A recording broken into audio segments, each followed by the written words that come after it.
A lot of rappers still, it seems like, want to be Tupac. They want to have his popularity. They want people to love them like everyone loves him. But why do you think no one's succeeding? Well, because this is what they fail to realize about Tupac. In order for them to be Tupac, they would have to die before they peaked. Right before they peaked, they would have to die. So if you don't die, you can't do it. Bottom line, if you don't go die, you're not gonna be the next Tupac, because it ain't gonna be the next Tupac. Straight up.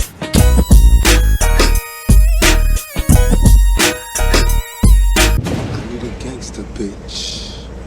I want a gangsta bitch, oh yeah. I need a gangsta bitch. A gangsta bitch. I want a gangsta bitch, yo. A gangsta bitch. Daddy, look, girl. What daddy don't know I'm Daddy, look, girl. So, with Flavor Unit, obviously Apache was there as well. So how did you guys, because you both had big songs, but you also both didn't go platinum or anything. So how did you guys learn from, support each other, help each other out, navigating the chaos during this era? Yeah, it was a bit touch and go. We definitely always supported each other, just like you said. Even with Gangsta Bitch, we wrote that together. So people wouldn't know, that we did, but we did. It was like Q-Tip gave him the track. We had to go to the studio that day. He was like, come with me. And I was like, okay. So we're on we actually took, because we lived right outside of the Lincoln then, because before we lived outside the Holland after we moved. So right outside the Lincoln. And we always used to take the bus in because we didn't like to drive like just right through the tunnel. So we always hop on the bus. It was a bus that went from Jersey straight to the city. So we hopped on that bus, we went in the back of the bus, and we both got like the Sony Walkman as a double headset or something. We had both listening to it. So I'm writing, he's writing, and then we still writing the hook. I'm not writing his verses. I'm there with the hook. So I'm writing the hook with him or whatever. And I was like, okay, here's my part of the hook. He was like, okay, good. I'm gonna put this with it, that with it, whatever. So we constantly were always with each other. Fun story. One time we went to a club, right? And Apache had studio time. So he was working on his album. And we were at the club. We were all there. Tupac. I mean, all of us was there. So it was like Tupac and who was the guys from Queens stretching them? What was the name? Murder Squad? Live Squad? Live Squad. Murder Squad. Live Squad, so bad. Sorry, guys. Live Squad. So we were all at this party. So Patrick's like, yo, come back to the studio with us. We're about to go there. We carry the party there. We continue there. So we all got back to the studio. And as I'm looking around, it just looked like we're still at the club. So I'm like, yo, y'all gotta go. I was like, all y'all have to go. I was like, you gotta record and all of y'all have to go. And Tupac was like, sis, you kicking us out? I said, we got to record. I said, we go from the club to the studio, but now the studio looks like the club. I was like, listen, I love you. I said, we all going to hang out. We're going to get back up tomorrow or we get back up over the weekend. Y'all can come to the house, whatever, but we got to record. And he was looking at Apache and it was like, for real? He was like, yeah, I got to record.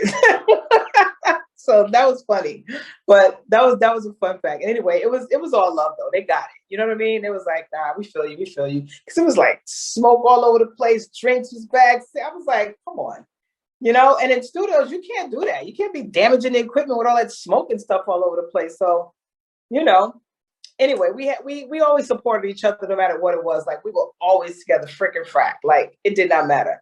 You see him, you see me. That's just what it was, And when it got to a point where we just kind of grew apart, that's all it was. We just grew apart.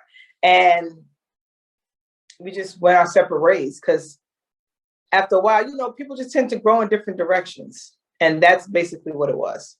Yo, YouTube, what up? It's your homie Gab. I'm in the building, and this is MAKAVELI Media.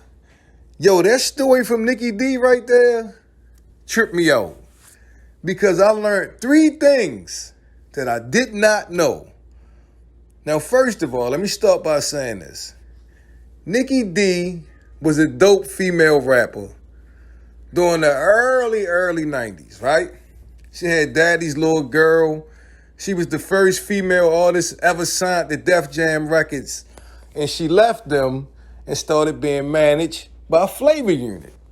Now, a lot of y'all, or some of y'all, may be familiar with Flavor Unit through Queen Latifah and TREACH by Naughty by Nature.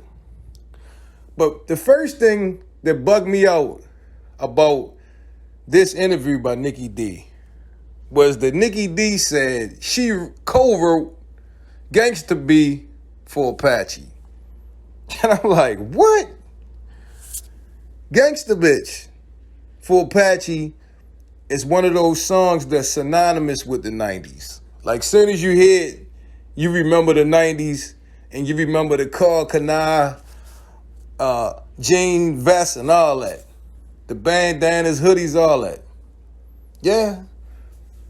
Take you back to that era, right? So that was one thing that bugged me out. I'm like, wow. She co-wrote that with Apache. She says she wrote the hook. Apache wrote the verses. And, the rest was history. But the second thing I didn't know is that Q-Tip actually produced Gangsta B. Now, when I say B instead of the word, I don't want to offend any females out there, right? And YouTube, don't trip, because that's the actual song title. So I'm just quoting the song title, not disrespecting nobody. All right? But Q-Tip from Tribe Called Quest produced that track. Who would have knew? Q-Tip had the early 90s on lock. He was producing for not only the Tribe, but Mobb Deep, Nas, everybody. Tip had his hand somewhere. Anyway, so back to the story, right? But the third thing that bugged me out is that Nikki D said she kicked Tupac out the studio. She kicked Tupac and Stretch out of Apache's studio session. Now that's wild, because Apache was featured on Tupac's 5 Deadly Venoms. Apache's from New Jersey, just like TREACH. And I'm assuming that TREACH probably was the glue between Tupac and Apache. But Tupac definitely fucked with Apache's music, because you heard him singing Gangsta B in Poetic Justice. He could have sung any song in the world. I guarantee you John Singleton didn't write that. He chose to shout out Apache because that's probably what he was listening to. Probably was listening to it in the trailer, smoking a fat blunt while they was filming Poetic Justice.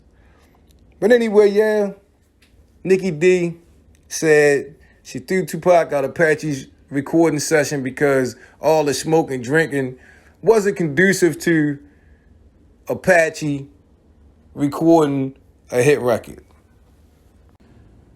Yeah, but that bugged me out, Nikki D said she told Pac, you got to get out of here. She threw everybody out the studio session. And everybody was like little bro and Pac at the time. They knew Tupac was a dancer at one time for Digital Underground, and a lot of people remembered him for that. And, at the time, people probably had no idea that they was in the presence of greatness. You know what I mean? Well, anyway, Nikki D said it was all love. Shout outs to Nikki D and R.I.P. Apache. Never unknown Tupac's story and Tupac's long legacy that I was honored to bring to you today. Anyway, I hope you guys like this video. Give it a big thumbs up. Don't forget to sub to the channel. This is MAKAVELI Media. Turn on them post notifications so you'll be the first ones to get it when I drop that shit. It's been a pleasure as always. I'm your homie Gab. I'm signing off. I'm about to hit y'all with the peace.